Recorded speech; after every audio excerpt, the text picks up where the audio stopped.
Hello and welcome everybody to the pre-game show of the National Season 2, the first franchise-based esports league in the country. And of course, you're tuning into the Dota 2 conference Day 2. Napaka-exciting here with me, Claire, on air for the pre-game show. And alam mo, joining with us today is none other than our amazing casters. We have Tuna and Nathan. Hey guys, how you doing today?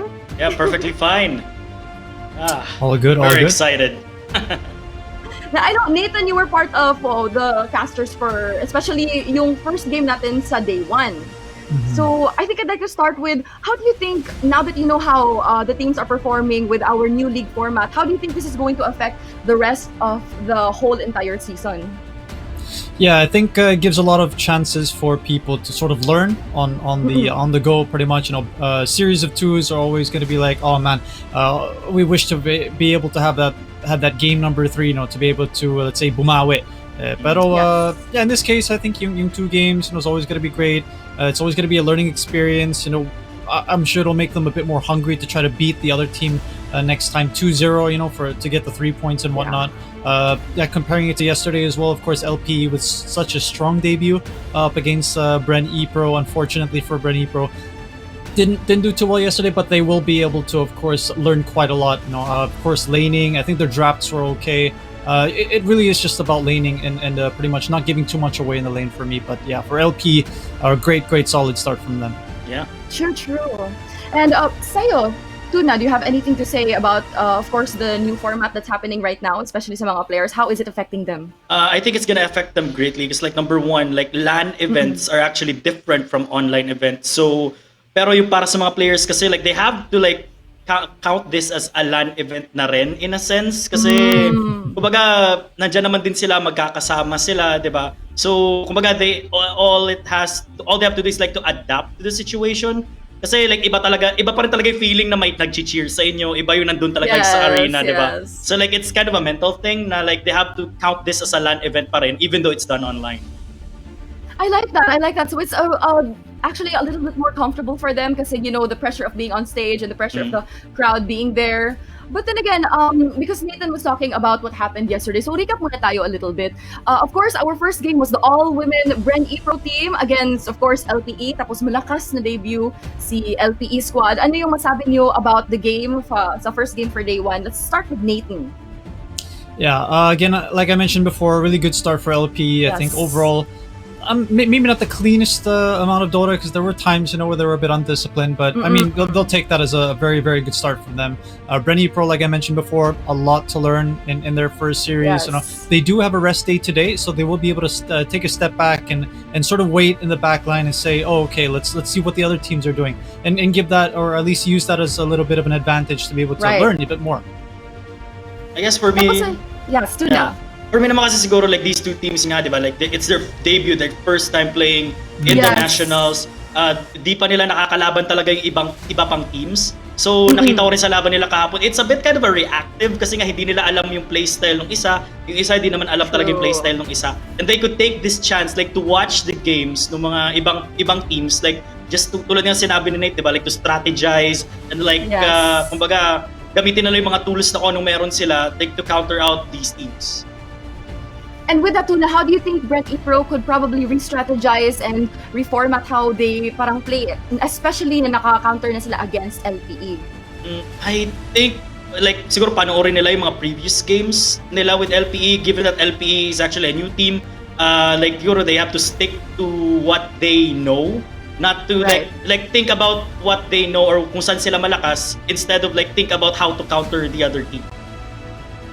That's funny to say actually because what happened sa second game na naman was Smart Omega and STI Olympian with an equal footing, 1-1, and it was actually, yung first game natin, it was Nando show, like it always is. So let's talk about that muna, Nathan. How did that affect their whole entire structure? And nung game 2, actually, nag-draft na yung other team, yung STIE Olympians, against Nando specifically. So that's a nice play style. And actually, what do you have in mind for that, Nathan? Yeah, exactly. I think that's sort of the problem, especially when you have a very linear way of playing. When you put a bit too much pressure, or if you depend too much on one player to try to carry you out throughout the whole game. So I'm just hoping for Fernando's team, of course, to be able to maybe come up with other ways. Maybe give their mid laner a bit more, let's say, responsibility to try to carry the game, because if you play one way a bit too much, people will eventually start to read you, especially since this is a league. We're playing over a long period of time.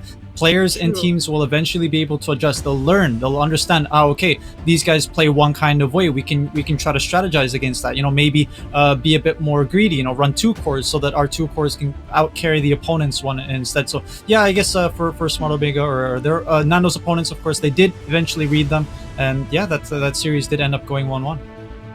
And what about you, Tuna? Ano yung masabi mo about the Nando carry? Do you think it's an advantage, or could it be a disadvantage probably in the future games nila?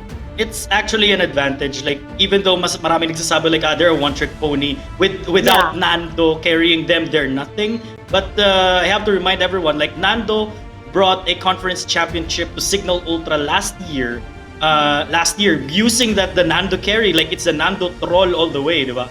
Pero kasi, given that, tulad na sinabi ni Nate, like, the teams would learn how to counter Nando, and I guess Signal Ultra, STI, they just have to have games where they put Nando on the back line or the backside, and then put their mid players or their off lane just to take over.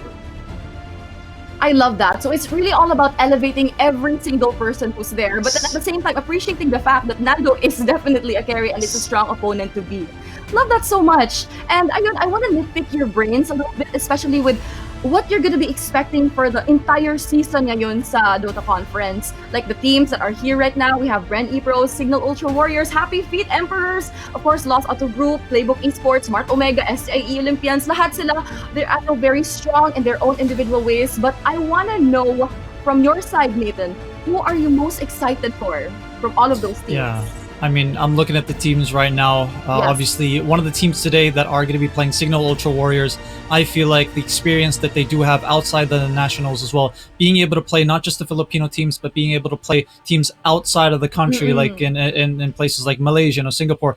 They've been playing in multinational tournaments as well. So I feel like this kind of experience that they can take, the learning experiences they can take from these other games, should be able to elevate them a bit higher on my book, at least for this conference. Yeah, Happy Feet Emperors, they're going to be actually playing 2 series today, so I'm excited to see them as well. Of course, outside the nationals, they are known as Vice Esports, but they did get picked up by the Happy Feet Emperors for this tournament. So yeah, I feel like these 2 teams, or at least one of these 2 teams, will be able to just in my book be able to show a bit more than other teams. Same question to you, Tuna. Who are you most excited to see play? I guess like the LPE Eagles, because like they're a kind of new team, and then this team, teams should not sleep on this kind of team. Like, they're the dark horse along with Bren Epro. So I'm very hopeful that they could make a deep run in this tournament. Ayan, the Eagles. And oh, by the way, guys, I also want to know ano yung output nyo about yung bagong trends natin, well, especially for the meta. Ano yung makita natin for today, and what do you think you can predict about that for the next coming days? Let's start with Nathan. Yeah, actually, I was just thinking, because we've had this patch actually for quite a long while now. The last patch, it was almost about a month ago, if I'm not mistaken. But yeah, I mean, the meta, let's say, has sort of settled down. We see the Tinies, we see the Earth Spirits mids, we see the Bloodseeker off lanes, we see the Phoenix and Mars, or the Phoenix and Faces Void combos. So it's sort of all the way out there. Of course, there have been a few Snapfire mids and whatnot.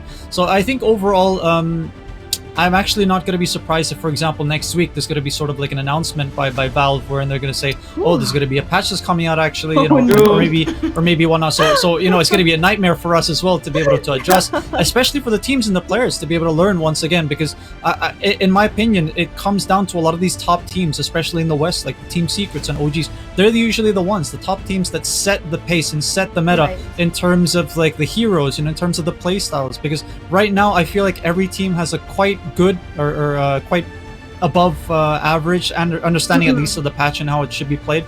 But yeah, I mean, honestly, my expectations are really just not much of the same for now. Not until we see another patch in the close future.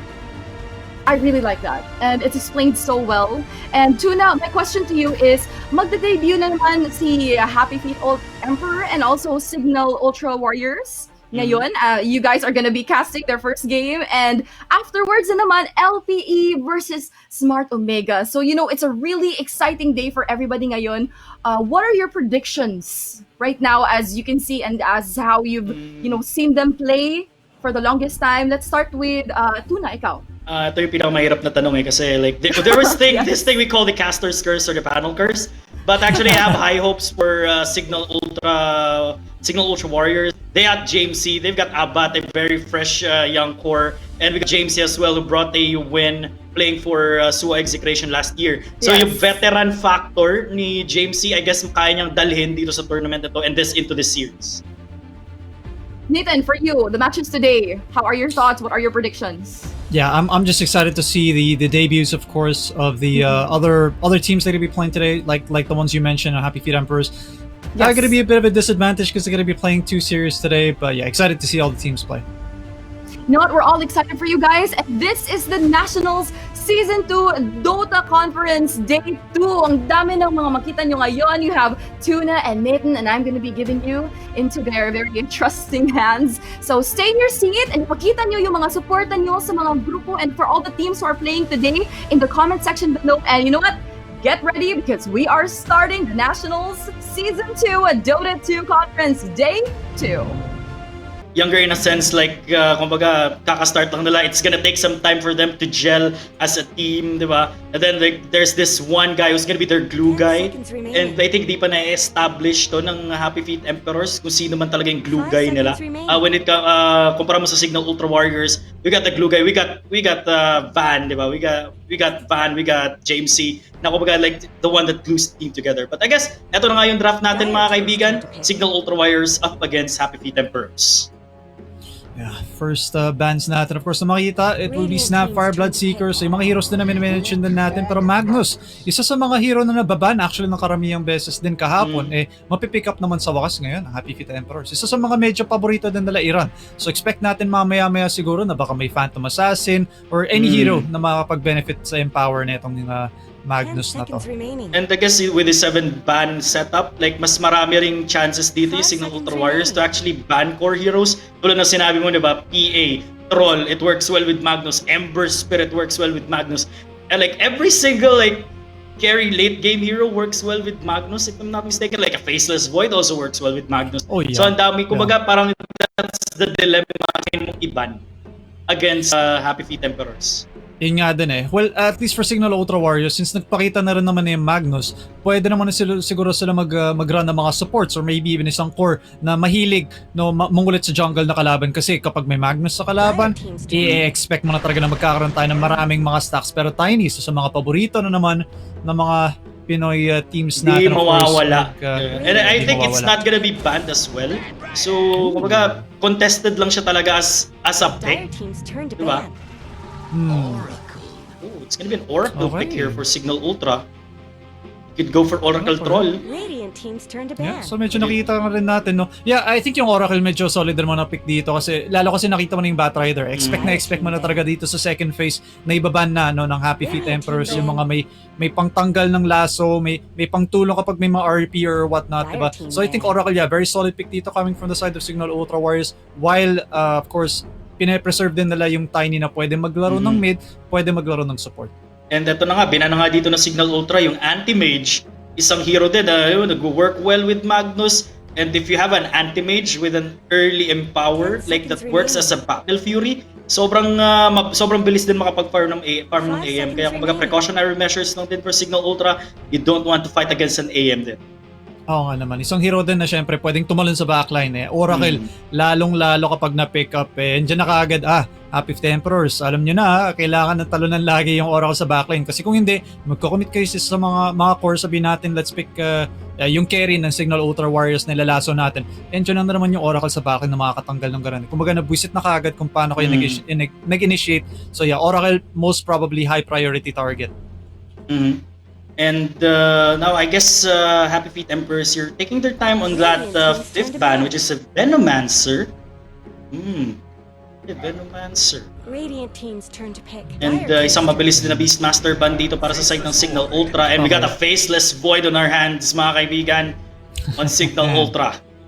Yep, sa mga paborito din ni Abat, no, on the carry Faceless Void. Not too bad din, syempre may kasama din siyang Oracle. Kumbaga may pang-hold, may pang-tulong din sa kanya just in case mahuli yung Faceless Void. So yeah, I think solid yung safe lane na duo dito ng Signal Ultra Warriors so far. Gusto ko rin yung ban na Beastmaster kasi alam mo na kapag may Faceless Void ka sa team mo, medyo matagal ka mag-online, no? So ibig sabihin, yung ban dito ng Signal Ultra Warriors, medyo nakadepende kontra sa mga teams na gusto mag-run ng mga high tempo lineups so the Beastmaster na pwede mag-push ka agad. Yep. And Happy Feet Emperors waiting for their chance to counter out the Faceless Void. Wala pa rin tayong nakikita ditong mid carry. Pwede nilang gamitin because like Batrider is very fluid along with the Magnus. Both heroes you can play as an offlane, as a support, or Batrider nga pwede mo rin laruin as a bid. So hindi pa natin talaga alam. Kasi Signal Ultra Warriors, I think clear cut na to. We got an Oracle 5 and a Faceless Void will be played by Abat. So alam na agad ng Happy Feet Emperors na they're running this kind of setup. Like a Faceless Void, they're gonna be reliant on that ulti every single team fight. Yeah, actually yun nga din kung makita rin natin yung kumbaga yung mga heroes ng Happy Feet Emperors, kahit saan nga din i-run yung Magnus at yung Batrider na kumbaga kahit nga 2 all the way to 5, minsan nga nilalaro nga din siyang mid din di ba? So yeah, pwede. Magnus of course, medyo similar in a way. Minsan carry, minsan support, pero Earth Spirit isa pang hero na medyo versatile. Yeah, and a very open draft for Happy Feet Emperors. It's gonna be very confusing para sa side ng Signal Ultra Warriors. How are they gonna play this out? Earth Spirit, isa rin. Pwede mo rin gamitin as mid. Pwede mo gamitin as support. Diba? So ang daming pwedeng paglagyan dito ng heroes ng Happy Feet. And maybe they're gonna like swap it up in the last minute. Pagdating sa pagpipili na like the hero picks already for these players. And gugulatin na lang tayo ng Happy Feet Emperors if ever.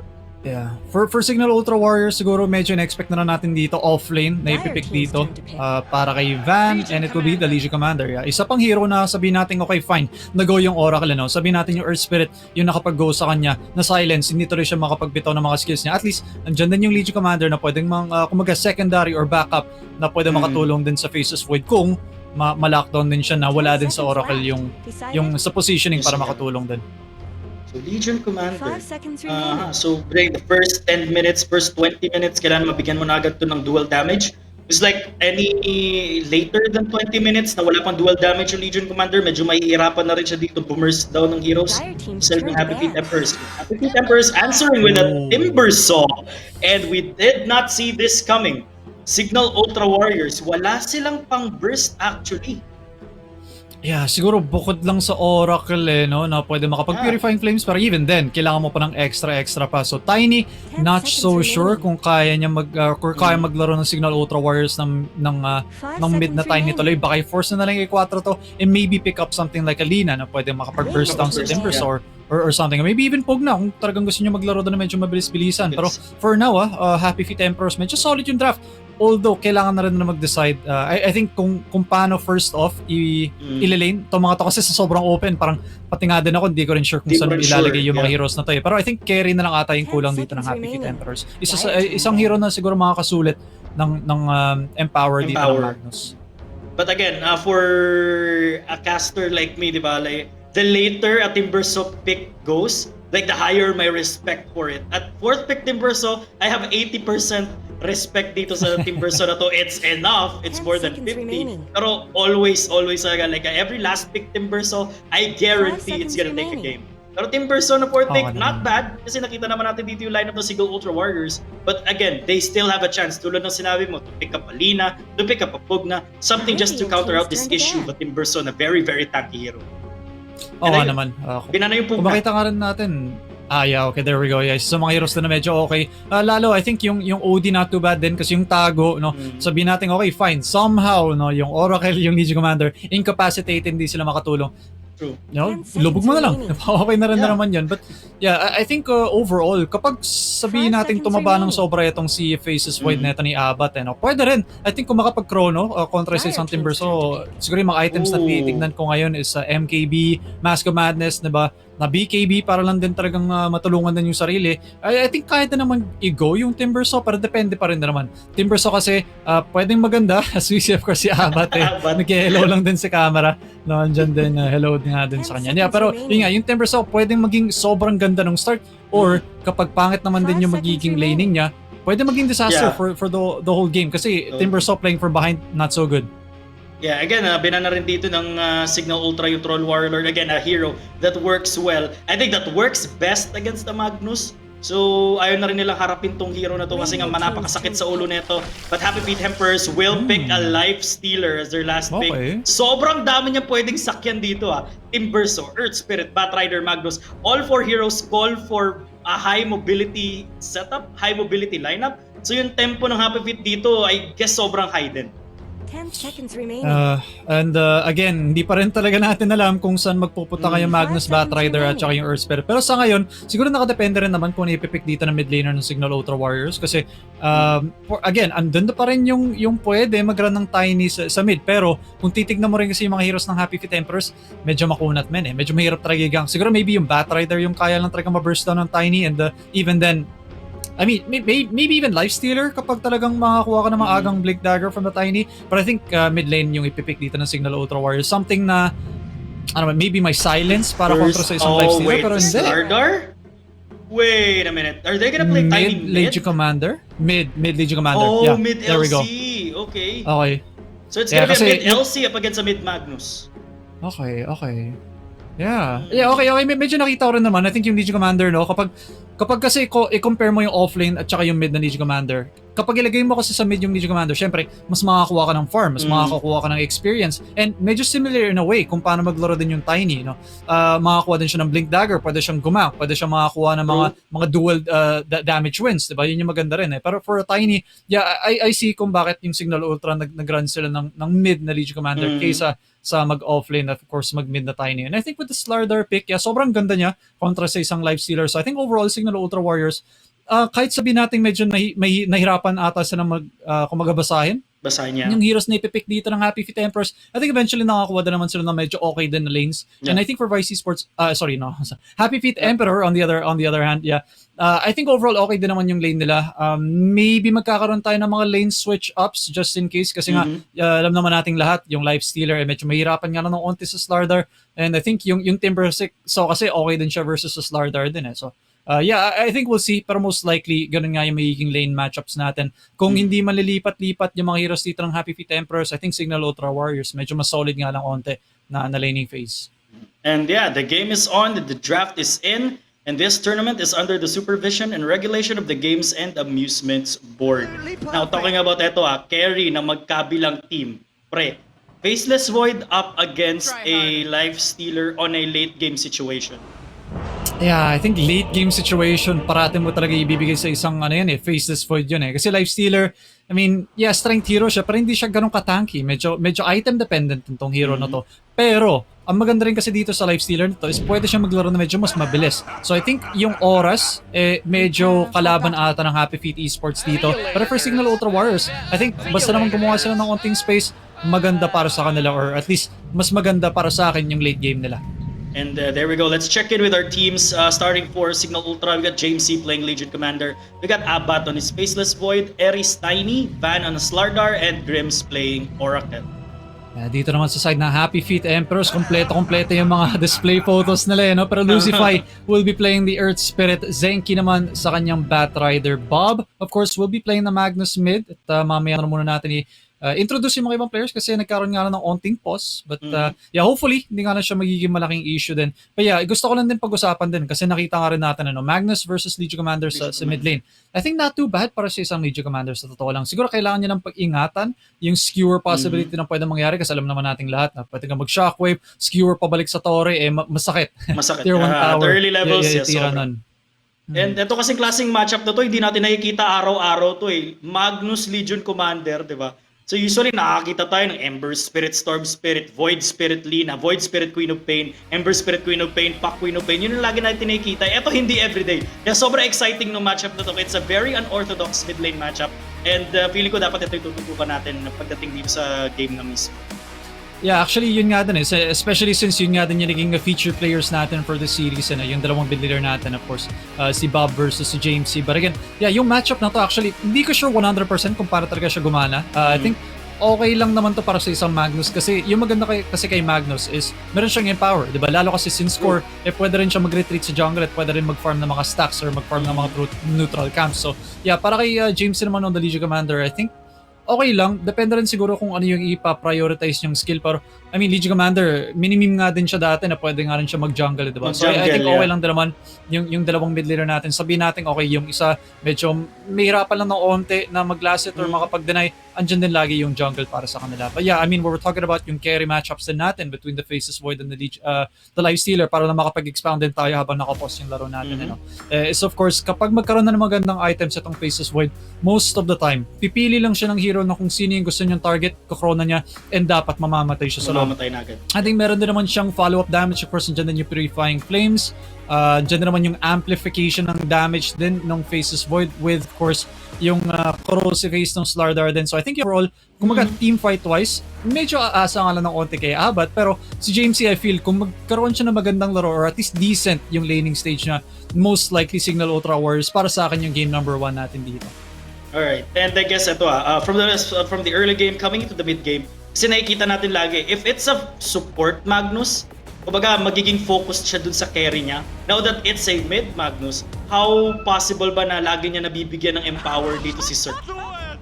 Oh, well, I mean, kapag Magnus ka na core, usually maglalaro ka sa'yo lang talaga. Medyo mas selfish ng onte kung sasabihin nga natin no? But yeah, I think sa team fights, of course, pwede mo rin naman bigyan ng empower, lalo kasi most likely itong si Lifestealer, bubuo siya ng mga, let's say, Desolator, diba? Mga early damage items din. So I think kapag matulungan din siya ng empower, sobrang goods. But I think for Happy Feet Emperor, sa totoo lang actually, yung talking points nga natin na Lifestealer tsaka Magnus, more on gusto ko actually focus yung attention dito sa Timbersaw Kasi kung magkaroon naman ng magandang lane din dito yung Timbersaw, pwede rin siyang magwala. Pwede rin siyang ma-control yung tempo ng laro in a way na parang gagawin yung dead lane, yung lane dito ni Abat sa bottom. And now we're seeing Abat and Enryu just running at each other here on the eto sa bounty rune area natin. But that's gonna be 2 bounty runes, 3 bounty runes actually for Signal Ultra. Wow. And malaking boost din to early game. Yeah, kasi nga lahat ng mga tao syempre nakakakuha. So andyan na kaagad yung kunwari yung pambili mo na ng mga maagang boots o kaya yung bote, pagpadala mo ng bote, 'di ba? Yun yung mga maganda rin. And here we go, ladies and gentlemen. Mid lane matchups natin, napaka-exciting. Signal Ultra sa kanilang Legion Commander na mid lane, and of course we got the Happy Feet Emperors, got Bob and the Magnus. Kaya kinuha niya na agad yung yung mismong empower early, if I'm not mistaken. I'm seeing that power there. Yeah. Hirap nga lang nung lane dito sa bottom for Signal Ultra. Dalawang melee kasi pinagsama nila syempre kontra sa isang Timber. So sarap ng feeling niyan. At pagharas din dito si Henry on the bottom lane. Whereas on the top lane naman, Cert naman dito, baby na dito support ng kasama on the top lane, but he got Van as well na pwede rin mag-provide ng stun na sobrang sakit din. But then, kailangan rin mag-ingat kasi si Zenki nasa may gilid lang na sobrang makapagbibigay din ng napalm stacks. Uy! Courier! Kita pa nga yata. Ay, hindi. Isa pa? Wait, nakalabit nice ba? block by Zenki. Ay, hindi! Oh, no! He has a vision there, like slight glimpse of vision dun sa courier na yun. Which is good. Easy goal great. Yeah, again, mid lane, I think not too bad para sa isang Magnus. Nakita rin. Ayan na nga, sinasabi ko, diba? Pinag-uusapan natin kanina, binabody block na lang din dito si James taking the punishment from the tower. And this might be a first blood if di siya maingat dito. One more hit, but he goes for the sustain. James he is alive. He makes it out of that. Okay. Ganda rin ginawa ni Bob doon kasi inabuso niya kagad. Uy! Nabalik si na Bob pa nga! Reverse pa yata, but then it's gonna be airing. And nagkapalitan lang, but James C with the reversal on the mid lane, sobrang okay na yun para sa kanya. Yeah, pag cooldown din kasi yung shockwave mo at syempre yung skewer lalo kasi mas matagal yung cooldown nun wala, empower lang din, na try-click na lang aasahan mo as a Magnus. So yeah, well played. I think na-bait nga lang ata ng konti si Bob dun sa may bandang mid. But yeah, James C, taking that early kill sa may bandang mid, and very good start para sa side ng Signal Ultra Warriors. Not so great syempre na namatay itong si Ares, but it is what it is. Support lang din naman siya. At makikita natin, I guess in a tiny nga dito, given that it's gonna be Legion Commander yung mid, bibisita dun sa gitna. Either Tiny or the Earth Spirit, kasi ito rin yung laning phase din. Magde-depend din dun mismo sa rotations ng supports ng dalawang team, which is both na dun nga sa may baba na pwedeng umikot. Happy Feet Emperors, most likely medyo magfo-focus talaga as well played by Grimm's body blocking ang ating camp dito. Actually, medyo maganda rin yung ginawa niya kasi naglagay siya ng sentry doon. So, for Zenki, hindi niya alam na may ward dito So, at least itong si Grimm's, kumbaga nagamit na niya yung mind games, pero uy. Nagulungan pa nga dito, and it's gonna be Grimm's yung mamamatay. And that's gonna be 2 for 1 at 3 minutes. Medyo may action na tayo nakikita from the supports on both teams. Another skewer again on James C. On the mid lane. May reversal na naman pa pwedeng mangyari dito, but then out na siya dun sa tower na range. Magnus, naman, James C makes it out. Ito na naman yung parang kanina iniwan natin. Akala natin si Bobby makakakuha ng kill, pero dyan si James C. Although yung Oracle, natitipi sa may bandang mid. So ata na lang try patayin. But yeah, for Abat naman sa may bandang bottom, not the greatest. Of course, yung matchup para sa some phases void, pero doable. Kasi meron naman siyang time walk, diba? Kung may burst damage mo nagagawin yung Timber Saw sa kanya, time walk out, okay ka na. Pero 4-minute runes, tignan natin kung saan mag-spawn. Baba. 4 minutes? Yeah. That's a double damage rune. Malaking bagay ito. James C, nakita na kasi agad dito Nakita na agad ni Ares, so like it's gonna give James C yung ating double damage rune. Medyo mas makulit na rin siya dito. Antayin na lang din natin yung level 6 Itong dalawang heroes sa may mid lane, Legion Commander, kailangan niya rin sulitin yung level 6 niya and get that much needed na dual damage agad. Yeah, nice rotations of course yung mga support dito ng Signal Ultra Warriors. Actually medyo napansin nga din ata ng Happy Feet Emperors yun kasi yung ginawa nila, tinipi nila yung itong si Zenki papunta ng mid para i-refill na lang yung boto ng Magnus. Kumbaga parang accepted the fact na hindi na talaga sila makakakuha ng naroon doon. Pero Ares medyo umikot na medyo maaga nandiyan sa may top lane na kaagad ito. And wait, Luis pa, sinipa lang dito sa Ares. Wala na siya pangabatos. Cooldown kasi yung Avalanche toss Level 1 pa lang kasi yung Avalanche, yung toss dito, kaya medyo maliit pa yung range, hindi niya makuha kagad, pero Zenki, kita siya. Makukuha niya rin yung bounty rune dito, but they're gonna go for a catch here. Zenki, tatamaan, Avalanche toss, will the mana be enough? Tinosback niya na lang muna mga kaibigan. And wait, Zenki, makakatakas na naman ba? Yung napalm stocks dito the slow factor is there as well, but Zenki, mahuhuli na naman. Papadinay na lang ba siya dito kay Roshan? Kakalipad pa. Ares will try to cut him out. James C nandyan din. The toss coming in. James C goes for the duel. Will it be enough? And the first duel damage, 5 minutes and 30 seconds into the game. Naging nakakagad din syempre. Nag-iingay na sila. Alam mo naman na yan, lalo kapag Pinoy din. Magkakilala din naman yung mga yan outside of the game. Kaya all good lang naman yung banter na ganyan. Maganda na rin yun na nakakuha siya ng dual damage agad. Henry at level 5 on the bottom lane. We got Abat as well at level 5 din. But Henry, the more na nakapag-level dito sa Henry, the tankier he gets. And mas magiging maganda yun pagdating sa teamfight mamaya, the survivability factor niya rin. Of course, pag halos level 4 na rin yung reactive armor na ito, pwede niyang tangkihin na yung wave. Pwede na nga rin niya actually tangkihin yung mismong tower din. Para kung sabihin siguro natin yung mga 5 minute or maybe even 10 minute mark, pwede na niyang try buhayin yung siege creep niya para din makapag-damage yung tier 1 tower sa may bottom lane. We're just waiting. Both level 6 on the mid lane. Hindi pa umaalis dito sa lane. Etong Magnus, so stun on the top lane ng Cirque. Ban. Medyo magiging makulit na din siya dito.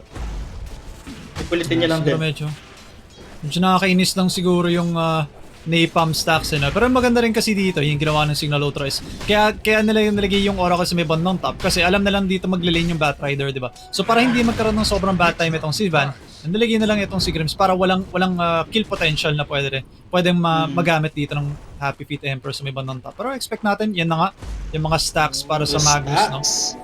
There we go, perfect stacks on both ends there. And Magnus, makikita na rin natin na aalis na rin siguro siya sa may jungle area kasi magpa-farm na rin sila dito CS-wise on that Magnus, medyo malaki-laki but I really wanna see the net worth and how and where they are standing right now at 7 minutes into the game. Sasama-sama na rin Yung last scene kasi neto. Oh, Jamesy will spot the... Oh no, yung stock ng trip dito napaka-juicy para kay Jamesy. And wala rin pipigil sa kanila sa pagkuha nito Malaking bagay ito. That's a royal jelly as well on Jamesy. Isa sa mga very effective na tier 1 item out there. Grabe yung presence of mind dito ng Signal Ultra, na alam din kasi nila na dahil may Magnus sa kabila, most likely abusuin talaga yung mga stacks na. Pero si Cirque, lumipat na nga din dito sa may bandang baba. Actually, itong si Enryu, di ba? Wala pang ang siege creep, ginagawa na nga rin niya yun. Nagkakat siya ng creep wave para yung mga creeps niya mismo pwedeng pumalo-palo lang sa tower. So most likely, tier 1 tower sa may bandang baba, medyo maaga na makakuha dito ng Happy Feet Emperors. And 8 minutes makikita natin Zenki trying to run away from Grims and Abat, but then makukuha si Eris doon ni Enryu. Okay, but there we go. The catch coming in. He does have the Chrono. Pwede niyang gamitin dito para makasecure yung kill kay Zenki. And Chrono's early di niya kailangan. The duel will be there. At ibibigay niya nga lang kay James yung kill doon. Perfect. And, bottom lane, nandito nga rin si Circuit at si Bob. Kanina rin yung Timber Saw, but magtitipin na rin yung Signal Ultra sa Warriors sa may bandang baba. Ayaw mo na talaga magbigay muna ng tier 2 tower. Kasi nga, pag may ibigay mo yan, para sa mga hindi nakakaalam, pag nawala na yung tier 2 tower mo, mag-open up na yung outpost. Ano ba yung sense kung bakit may outpost? Every 5 minutes in the game, magkakaroon ka ng experience kasi. With the Chronosphere, hold that top lane on the top lane. Sama nga lang dito si Slardar, but makukuha pa rin nila si Zenki. And beautiful kills dito from the side of Signal Ultra. Yeah, correction, 10 minutes yung experience kasi nabibigay ng outpost. But mid lane. Sa atangin niya lang din yung damage ng Torre dito, which is fine for this guy. 1k less than 1k net worth lead dito sa side ng Happy Feet Emperors. Maganda na rin yun. And so far, wala pang nagpo-pull ahead in terms of network. But the tower will be taken by Abat. Nakita si Cirque dito, hahabulin. The chase down will be there. Goes for the rage. Di ma-duel. Wait, duel. There we go. Tatama. The damage will it be enough? Will they be able to kill him? Mapapatay yata nila, pero the duel hindi na umabot. Well done. Yeah, gusto ko lang pala i-point out sana itong si Abat. Yung build na gagawin niya dito is going to be for Mask of Madness and MKB after nun. So more on damage talaga yung gusto niya gawin. Medyo concerned ata yung Signal Ultra Warriors dito kung kaya nga nilang patayin na maayos yung Timber Saw. Hindi. And yun nga din, I think sa laning stage sinabi ko nga rin palang medyo makunat nga, Medyo makunat yung mga heroes dito ng Happy Feet Emperors.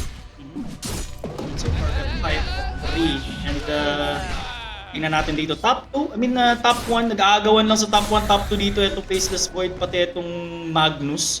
And the Blink Dagger onto that Slardar. So may gulat factor na rin dito yung Signal Ultra. And an option for initiation for them. Stacks na naman dito. Uy, na ito ni Enryu, nayari. Kuha pa dito ni Eris. Yeah, pero isang big item para dito kay Jamesy, meron na siyang Blink Dagger. Patay nga lang yung core niyo sa ngayon. I think the-drop niya na lang para may mag-TP at kunin na lang din para sa kanya. But Jamesy, of course, kanina nakakakuha na siya ng dual damage victories. Paano pa kaya ngayon na may Blink Dagger pa siya? At least andun na yung initiation factor. So far, Signal Ultra Warriors, chill din sila dito mga kaibigan. And the top 2 sa net worth natin galing na sa side nila. But a big pull ahead, wala pa rin. Large team fights, maybe soon. Pag nakuha na dito ng mga heroes yung items nila. Donovan Lane, kaya bit of promotion happening. May gulong at Enryu na burst down bigla. And I guess doon na rin yun sa corrosive armor ni Van. And plus yung damage pa dito ng Faceless Void. So that's big, goes for the plane. Catches one, Bobbit Skewer out, RP, gagamitan ng 2. Pero walang follow-up. Yun pa nga nahuli ko dito yung Magnus Magnus dropping low, and that's continuous kills here for Signal Ultra as they lead the net worth in 2K. Maaga-aga na nagpa-5-man dito yung Signal Ultra Warriors. Sinusulit talaga nila na meron ng Blink Dagger, yung Corrosive Haze of course na minus armor sa kalaban. And actually, akala ko nga yung Happy Feet Emperors ngayon magsasama-sama na dapat dito. Pero hindi, paliktad na yung nangyayari. Signal, yung nagsasama-sama. Hindi pa sila tapos. Walang. Back muna. Yeah, out na rin. Di mo rin siguro kaya labanan given that they don't have a Chronosphere yet. na pwedeng, and then wala ring RP dito yung Happy Tempers. Ganda rin nga pala dito, no? Itong si Bandin, meron na rin siyang Blink Dagger. So, ang daming ways or ang daming instant na initiation na pwedeng gawin dito ni Signal Ultra Warriors. I think most likely, yung Tiny din nila magkakaroon na ng Blink Dagger eventually. So, I think yung Oracle, no? Since kasi yung teammates mo or yung mga kasama mong hero nagbe-blinkin, syempre yung backline, medyo protected. Kasi nga, yung Happy Feet Emperors, kailangan na lang pag-ingatan yung tumatalon pa loob na kalaban nila no? So, yeah, I think Oracle most likely, since medyo naging maganda naman yung start ng mga cores niya, pwede natin masabi na magiging Hood of Defiance completed dun kay Team Perso. But 3K net worth lead para sa side ng Signal Ultra Warriors at patuloy na umaangat dito yung net worth lead nila. But given like, dapat Happy Feet Emperors yung mas mabilis mag-farm in my opinion kasi they do have the empower dito ng Magnus in their core.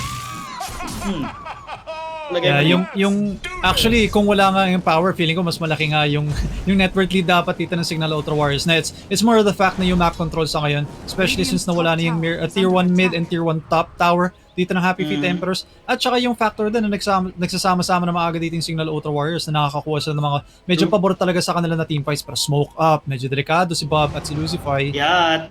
We got James C. We got the catch here as well on the other end. Pero hindi na yata nila itutuloy. Masyado ring lumalim and then now they're diverting their attention here on the mid lane. We got Van there. Henryu! Explosive haze in the stun. Connects perfectly. There goes the catch. Pero nakulong pa nga siya dito mga kaibigan. There goes the Avatos. But then, nakabol! Henryu with the duel! Bumalik! But then it's gonna take some time bago sila makita ng dalawa. But then nagkamatayan ng ating mga kaibigan. Teka lang. Oops. Oh no, sayang yun Push back, Ares is down. One hero down sa side ng Signal Ultra. There we go, a stun again on Bob. The catch, the RP, the Chronosphere on 3! Abat will be there, but then pinabuhan na nga dito Flame Break. Kaso nga lang, may laso pang binato. Also, there goes the Magnetize in the same on Van. Nakahuli pa nga nila dito si Lucify, mga kaibigan. Double kill on Abat.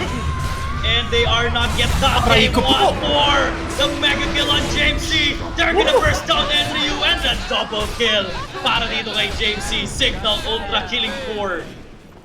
What a beautiful display. Oh, yung counter initiation with the Chronosphere. Kung na-cancel out din kasi kagad yung Magnus na RP. Ang ganda ng connection dun ng Signal Ultra Warriors. I had my hopes up. I thought Happy Feet Emperors na kumbaga na reverse na nila yung team fight, but you have the Chronosphere. That's what the Chronosphere is for. At nakalimutan yun ng Happy Feet Emperors. Yeah. Gusto ko rin i-comment itong si Grims. Ang bilis na kumain niya, no? Kakalabas lang halos nung lasaw dito ni Zenki, pero biglang na-cancel out nung false promise dito ng Oracle. Pero okay, Happy Feet Emperors, gusto pa rin natin nilang bumawi dito, pero unfortunately, hindi yata sila makakahanap ng opening kasi dyan na naman si James naghahanap ng kill. Yeah, they do have the RP na pwede nila ibato dito. Walang Chronosphere and obviously mas matagal nga lang yung cooldown dito ng Chrono. But out na rin sila. Cert nga lang, mapapatiti out na rin. So, crisis averted there for Happy Feet Emperors. And again, I guess for Signal Ultra, they have to work on the tools that they have. Chronosphere, pag meron, lalaban tayo. Pero pag wala, we just have to chill and like take a step back. Kasi pag nagtapang sila without the Chronosphere, I think malelesen yung possibility na manalo sila sa team fight. Oh yeah, lalo kasi yung cooldown na ng RP mas maikli kaysa sa Chronosphere din. So mas kaya talagang gawin doon ng Happy Temples pero sa baba. That's a dual damage again and that's 50 dual damage less than 20 minutes. Sinabi ko kanina on the draft, within 20 minutes at least makakuha ka ng decent amount of dual damage. I'm talking 20 and 30 dual damage, not 50. Para dito kay James C. And this is big. Ito rin kasi talaga yung pinagkaiba talaga ng mid lane na Legion Commander versus sa off lane na Legion Commander. Usually off lane na Legion Commander, hindi siya magkaroon ng medyo okay na laning stage. Nakita rin natin, gumagawa na siya ng mga utility na items no? Pero dito naman, since mid nga yung Legion Commander natin coming out from James C, gumagawa siya ng mga plays around the map. Mas may freedom, mas angat kasi kaysa sa isang off laner din na medyo nagsusuffer usually sa lane pa lang. Kaya yeah, ang ganda so far ng mga rotations dito ng Signal Ultra Warriors. Hindi nga lang nila out na rin yung isa. But then Chronosphere, I guess magko-cooldown na rin in a bit and Roshan is online at 17 minutes but I think mamaya-maya pa siguro nila kukunin or if they are confident enough with their damage output. Ayan na nga, kinuha na nga nila.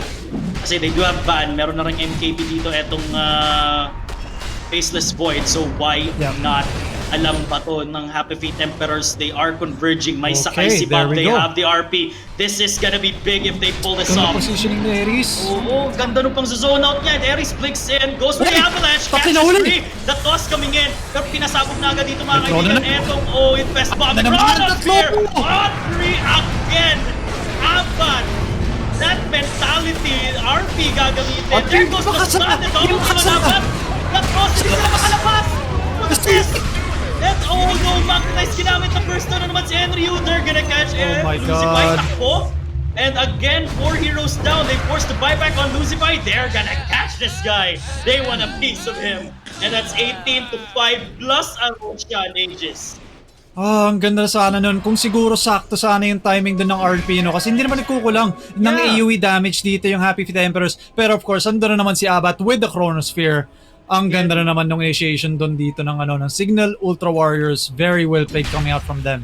2 buybacks pa yun sa dalawang Yeah. support dito ng Happy And Feet Emperors. So, Happy Feet sakit Emperors, sa economy. I guess they have to just shy away from team fights muna hanggat siguro hindi pa nila kayang i-address dito yung kayang gawin ng ng Signal Ultra. Kasi ang hirap pag nahuli kayo ng Chrono, wala na. And then yung RP, it's hard to have a follow-up on that RP kapag may Chrono rin talaga na, di ba? Kasi pag nag-RP ka, most likely marami kang katabi. And then kapag marami kang katabi, sobrang opportunity yun para sa Chrono. Lago rin talaga. Lalo kasi apat no? Sa mga heroes dito ng Happy Feet Emperors ay melee. So talagang magka-clamp up kayo Lalo kasi papasok itong si Earth Spirit, papasok din yung Magnus, diba? Andyan din yung Lifestealer, then Timber. So, but unfortunately, hindi nga lang nakakapag... kumbaga hindi sila nakapag-snowball from Happy Feet Emperors. Medyo mas sila medyo mas passive na konti naglalaro so far for this game. And I think for Signal Ultra Warriors, para sa isang hero din na Faces Void, diba, na naglalaro na medyo maaga din na magkasama yung teammates. Yeah, I think Happy Feet Emperors just caught off guard.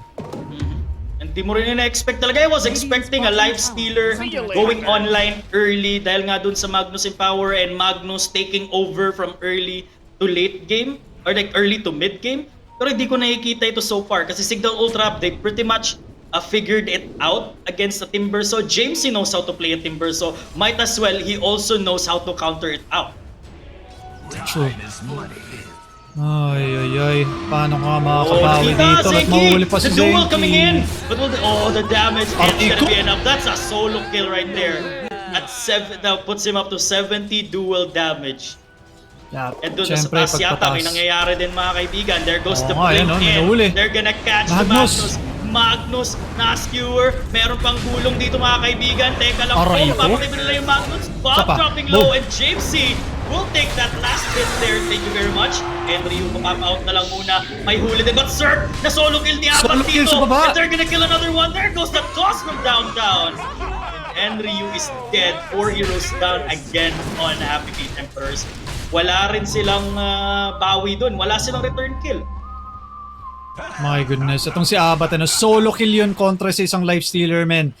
Ang ginawa kasi dito, of course, sinabi rin natin, pinag-usapan na natin to basta magkaroon ng item yung Faces Void, yung matchup na to, lamang na lamang talaga itong si Faces Void. Lalo kung mahuli pa sa loob yung Lifestealer. 99% win probability for Signal Ultra. Yeah. And OG on TI came back at a 2%. At 2%. But this is a 1%. That's 1% less than 2%. So, Yeah, I think for Signal Ultra can we Warriors- say that Signal Ultra got this in the bag? Dapat, no? Of course, it's their game to lose. Pero isa sa mga pinakamahirap naman gawin dito sa Dota to, mag-high ground. So, tignan High natin ground, din yeah. kung paano mag-approach yung Signal Ultra Warriors ng high ground nila. Maybe hintayin pa nila yung... Ay, wait si lang, Bob Chronosphere. pumasok, Henry Yu. Pakati ko. Si Bob hindi lumabas sa RP! Wait! Walang follow-up! They're gonna take down Henry Yu, and look at this! Abat is still alive. Those promise me, hindi gagamitin dito. And another duel. The toss again like a 3-pointer. Aray, Zengi is aray, down. aray. They're gonna kill everyone except the Earth Spirit. Wala pa rin nakukuha sa kanila. They will take everything. Uy, pinapasok na ni James C. Wait, what? Grabe naman to. Oh, that's Grabe naman to. JC. Hello? Sir? Sir? Oh! But the GG, yeah, they called it. They have to call GG at 22 minutes. Signal Ultra Warriors, man. That's their game. That's their peak. It seems like I'm seeing Signal Ultra Warriors from the Nationals last year pa rin. it's a team game. There are 4 other guys. You know, if you cancel one guy out, may 4 pa kayong poproblemahin. It's not just James C here on Signal Ultra. We got Abat as well. A very phenomenal performance ng kanyang Faceless Void ng game number 1. And palagay mo ba marireplicate niya yung performance niya coming into game 2? Kasi given na every point counts in a best of 2 series. And we're at the draft now. Signal Ultra will pick the Magnus. Yep, sila na nga din yung kukuha, no? Might as well, isa sa mga heroes din na kung hindi man nababan, usually napipick. Kahapon naban siya ng karamihan, ngayon napick naman siya ng karamihan din. Or both games, at least napick na rin na siya. But yeah, again, I think for Happy Feet Emperors, gawin lang nila kung ano yung ginawa ng Signal Ultra Warriors sa kanila, no? Invade mo yung jungle. Again, i-expect mo na magkakaroon ng mga stacks dito sa game na to dahil may Magnus. Yeah, and I think Clockwork, isa sa mga medyo okay din. Dahil nga medyo malikot to na hero, no, kaya niya mag-roam, kaya niya maghanap ng mga kung ano din, pero Mars pinick up na nga rin dito ng Happy Feet Emperors. Not the typical na counter sabihin natin versus sa Magnus, but again, maybe Happy Feet Emperors sabi nila, sige, wag na lang din siguro mag-focus masyado sa pag-counter. Pick na lang natin yung mga heroes na komportable tayo, kung saan tayo komportable, and laruin natin yung game natin. And makikita nga natin dito what if James uses Magnus against Bob here on Happy Feet Emperors just to prove a point that he could use any hero na available sa Dota na pool. Yeah. But Happy Feet Emperors will pick up the Mars. And again, Mars, magagamit mo siya anywhere as a 3, as a mid, probably as a support. We also have a Clockwork. Again, you can use it as a 3, you can use it as a 4 as well. So very open na naman dito yung draft ng Happy Feet Emperors. Yeah, minsan nga Clockwork nilalaro na siya as a position 5, diba? I think Team Adroit outside of the Nationals, sila din yung medyo mahilig gumawa na. And I think yung mga ibang teams din medyo following in suit din sa paggawa ng ganun. But yeah, again, for Happy Feet Emperors, okay na meron ka mga versatile or flexible na heroes. Just not too flexible to pa Emperors. Signal the Wars. Now I know they want to prove a point. They want to prove a point. Use that Magnus to your potential. If a Faceless Void na walang tulong nag-Magnus nakapag-farm kanina ng mas mabilis, how much more with the Magnus? Yeah, definitely. I think for Signal Ultra Warriors, hindi naman sila takot din mag-pick ng hero nito ni Abat na maaga din. And of course, kahapon, minamention ko din siya. Lalo para sa mga heroes na merong second pick sa first phase, ano. The next 3 bans, ban mo yung mga hero na ayaw mong kalaban, di ba? Happy Feet Emperors, interestingly enough, binan nila yung Phoenix at kaya nga ata nilang agawin din yun. But yeah, I guess, since may Faceless Void naman sa kabila, baka sila din yung kumuha din. Kasi may combo din yung Phoenix at saka Faceless Void yeah. And yeah, exactly. The Drow Ranger ban, so ayaw na rin nila dito bigyan ng Drow strat itong Happy Feet Emperors. But still, Happy Feet Emperors, they have their chance here na pwedeng kontrahin dito yung Faceless Void. Some hero na, I guess, level dependent. It would not rely so much on the items na pwedeng lumaban agad ng early. Kasi Faceless Void, yeah, he's gonna be useless for like the first 10 minutes, di ba? Without the items. Definitely. And I guess Ursa would be good. Ursa would be good na hero na pwedeng pumalag ng early, like a fighting hero early. Na naman siya, but hi. Kulit nga, Kulit, Yeah, but yeah, I mean, for the Drow Ranger and the Nature's Prophet, alam mo naman kung ano yung binaban dito ng Signal Ultra Warriors dito. Binaban lang din naman nila yung mga heroes na ayaw katapat or medyo mga early, no, na ayaw mo rin maging katapat sa Faceless Void. Kasi Faceless Void, alam naman natin yan na medyo late nga lang mag-online. Yun lang yung problema din talaga. But yeah, I think for Happy Feet Emperors, meron naman silang frontliner in the Mars. I guess the Underlord ban coming out from then, maybe, ina-expect din. Kasi nga, ito lang din yung problema makita mo yung Faceless Void, gusto mo maglaro na medyo mabilis. So, kung gusto mo medyo maglaro na mabilis, syempre, ayaw mo rin katapat yung mga heroes na kaya mag-defend. So, Underlord, yeah, I guess nakikita ko rin naman kung bakit nag-ban dito yung Happy Feet Emperors ng Underlord din. I guess ito, binandin dito Queen of Pain. So, 3 possible core heroes na pwedeng gamitin ng Happy Feet. Tinanggal na rin nila talaga. So, Queen of Pain, sobrang ganda sa mid lane. A high mobility hero as well. And Nature's Prophet, that global presence is a threat every single time. Drow Ranger, the damage output plus the aura na pwedeng sulitin. Yung 3 yun, kinancel out na agad ng Signal Ultra. Happy Feet, they still have a lot of options here. It all boils down if kaya nilang gamitin yung mga heroes na ipipick nila next. Na Mirana pick for Signal Ultra. Okay?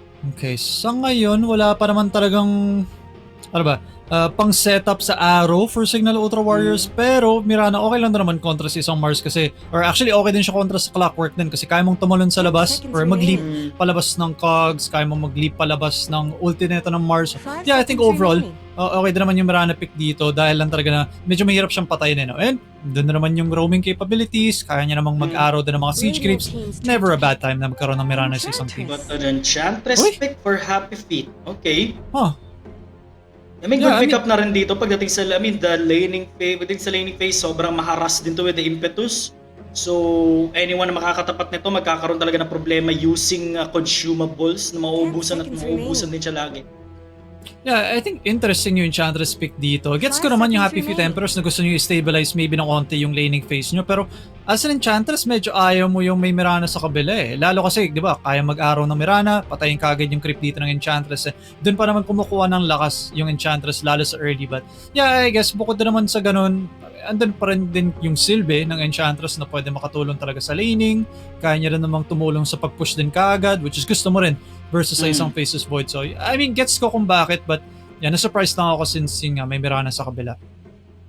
And we'll see here ano yung magiging fourth pick dito na Signal Ultra just to complement either the Faceless Void or the Mirana. Kasi sa Chronosphere, pwede mo ring batuhan ng arrow to yung sino mang mahuli. Yeah. So for Signal, pwede naman for sure. We'll see. Palagay mo Nate, like any clue Dire teams. sino yung maganda dito? Maybe A Tide Hunter. There we Not go. just one, not just two. Tatlong skills pagdating sa teamfight na pwede nilang ma-utilize. RP, Chrono, Ravage. Mukhang ganun nga na naman yung gagawin ng Signal Ultra Warriors Hindi na naman sila nakadepende masyado dito sa Faceless Void na ulti pang setup ng mga teamfights nila. Of course, dyan din yung Magnus, dyan din yung Tide Hunter. At most likely, hindi na kaya ito mahihirapan na mag-araw tong si Mirana in our games. But yeah, I think nagiging pattern na kada nata for Signal Ultra Warriors. Last game, kinuha din nila yung potential na position 3 dito sa 4th slot. Maybe since Jamesy din naman yan, baka maya-maya Tide Hunter mid. We don't know. I'm sure Happy Feet Emperors, medyo hindi rin sila sure. But yeah, open din naman ako sa possibility of course sa Tide Hunter na mid na yung ginagawa din naman ng mga ibang teams na andun yung carry type na gumagawa siya ng Vlads para makapag-sustain sa sarili with the Anchor Smash since pwede ka mag-lifesteal off of Anchor Smash. Carry type, pwede rin siya mag-Desolator and pag nag-level 25, di ba, ang laki ng damage output na kaya niya na magawin din with the level 25 talent na parang 250 damage or something like that. Yeah. For the fourth pick naman dito ng Happy Feet Emperors. A Rubik would be perfect for this one. Pero hindi ko alam kung may insert pa nila yung Rubik sa lineup nila. But Beastmaster, alright. Wait, are they gonna play Mars mid? Wait. The Beastmaster carry? Ang dami nilang options dito pre. Or like, a Beastmaster off and then last pick carry sila? Yeah, I think yung Signal Ultra Warriors medyo naamoy na ata nila Baka Mars mid to guys Sige, tapatan nga yan natin ng Tide Hunter. Okay na naman yung Tide Hunter Yeah, so nag-pick dito yung Happy Feet Emperors ng Beastmaster. Most likely ito nga yung magiging offlane nila Beastmaster and Clockwork, which is not so bad. I think okay lang na naman yung team, yung offlane composition na ganyan. Lalo kasi okay yung Beastmaster versus a Faceless Void.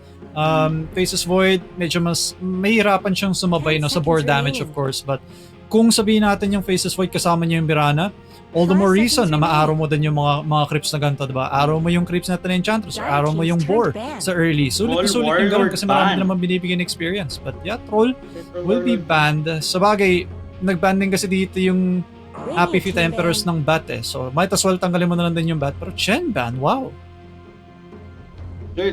Are they thinking na Signal Ultra Warriors needs a 5? Because if that's possible. The case, yeah, possible. But a Slark ban here for Signal Ultra. Okay, nice ban pa rin para sa kanila dito. Happy Feet Emperors over their last pick. Yeah, I think with the Slark, not the best kontra sa isang Faceless Void, but sabihin natin down yung Chronosphere, diba? Maganda rin naman yung Slark versus of course sa Tide Hunter, sa Magnus, and even yung Faceless Void, and yung Mirana sa lane. So yeah, perfect ban actually. Lalo kasi sa laning stage, of course, makakakuha ka ng mga stacks, diba? From right-clicking your opponents. Essence Shift, of course, medyo nakakabuisa talaga. Lalo kasi kaya mo tanggalin din yung RP, kaya mo rin tanggalin yung Arrow, kaya mo rin tanggalin yung Tide Hunter Ravage, of course, with the Dark Back dahil strong dispel din siya. So yeah, I think overall, solid din naman na ban. And I guess, carry lang din naman talaga yung kulang dito ng Happy Feet Emperor. So maybe something like, I don't know, a Sven, Chaos Knight, yung mga medyo makukunat para hindi siya mamamatay kagad sa loob ng Chronosphere. Yun lang naman yung nasa isip ko. But we'll see. The dilemma here, Happy Feet Emperors, second to the last pick Signal Ultra. They have a chance here na kontrahin dito or just pick some sort of a game changer na magugulat ng Happy Feet. But the Emperors, looking for their last pick na carry most likely. Ano pa yung pinaka-available na carry dito? Yeah, I really think yung mga tulad ng Sven. Yes, Sven. I don't think Wraith King, hindi na rin nakasana natin masyado nakikita na rin yung hero na yun sa meta ngayon. Yeah, maybe Sven or Chaos Knight. Ganun naman yun. Or maybe... And it's an Ursa. There we go. Okay. I think I called it kanina din na Ursa. Some sort of an early game centered na hero. At mapapansin natin dito pre, lahat ng heroes ng Happy Feet Emperors don't really need items. Di ganun karaming items yung kailangan. I guess on that bar, say Blink Dagger would do, Beastmaster siguro, Necrobook, diba? Pero the rest, like, diba? Makakalaban despite not having items. Like Ursa, Blink Dagger, Basher, I guess, pwede na rin. I think for the Happy Feet Emperors, sumugal sila sa Timbersaw ng game number 1. Susugal na naman sila dito ng Ursa with game number 2. I don't know, medyo delikado. Crystal Maiden, of course, okay, position 5 hero dito for Signal Ultra Warriors. Some hero na magaling din mag-kite, so kayang i-kite yung Ursa dito. So Ursa, it's gonna need like a lot of help pagdating sa team fight just to not be kited. At saka hindi makalapit at hindi ma-penetrate yung lineup dito ng Signal Ultra Warriors. What do you think? It's gonna be James C. Magnus making a statement here, Nate. Yeah, again, different hero, different game para kay James C. na naman. Medyo siguro akala ko Tide Hunter mid para mas exciting. Yeah, but anyways, I think solid na naman yung drafts between these two teams. Again, yung Ursa para sa akin a little bit risky. Although, medyo complemented din naman siya, of course, with the Beastmaster ng early. Yung Mars, medyo early din siya mag-online. I think level 6 lang naman yung kailangan ng dalawa. Pwede na silang gumawa ng gulo sa mapa. So again, yung hinahanap ko from Happy Feet Emperors ng game number 1, yung aggression, sana i-output nila. Kasi kung isang, kumaga, one word na pwede kong gamitin para ma-describe yung lineup dito ng Happy Feet Emperors is aggressive, diba? Mars, naghahanap lagi ng kills yan. Beastmaster, parating gusto mag-pressure ng mga towers yan. Ursa na early pa lang, pwede nang gumo, diba? Not unless siguro kung mag-Battle Fury build din siya, but I think medyo nag-phase out na ng konti yung build na gano'n. But on the other side, of course, team fight heroes, we have the Chronosphere, we have the Ravage, we have the Magnus, with of course the RP, and dyan din actually yung Crystal Maiden na makapag-provide nga din ng mana, and of course yung phasing field niya sa early din na sobrang ganda. So yeah, I think overall, for both these teams, andun na naman yung idea na pwedeng magsama-sama kaagad for the side of Signal Ultra na abusuhin yung mga ultimates nila sa early, and sana for Happy Feet Emperors abusuhin naman nila yung aggression na kaya nila ma-output kasi once mag-level 6 yung mga hero na to, in-expect ko na kaagad na ikot na kaagad. And the game is on the way, ladies and gentlemen. This tournament is under the supervision and regulation of the Games and Amusements Board.